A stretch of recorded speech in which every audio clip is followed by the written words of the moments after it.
нужно довольствоваться тем, что вот эта женщина,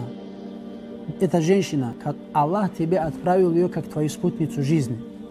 И в твоем уме, в твоем сердце, в твоем душе, в твоих намерениях и в твоих планах должно быть одно.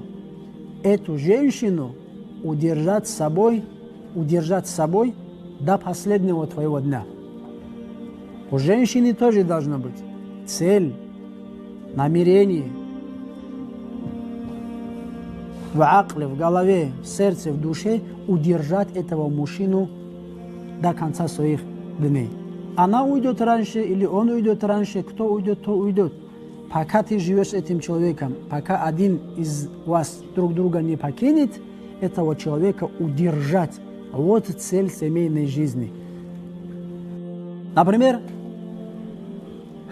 бывает такое, Мухаммад хотел засватать Фатимат.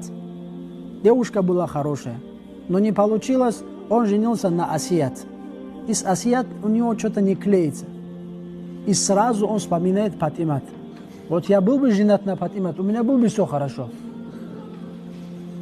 Понимаешь?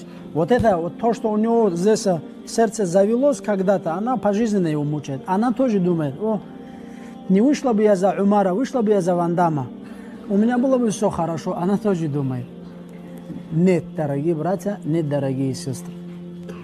Вот то, что у тебя есть, вот эта семья, которая у тебя есть, ты должен себе внушать, ты должен себя убеждать.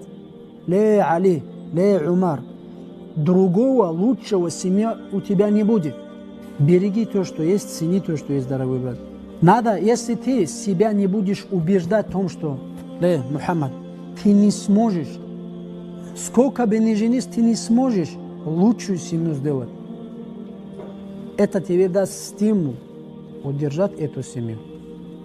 Удержав ее, потихонечку ее делать такой семьей, которой на самом деле ты хотел даже.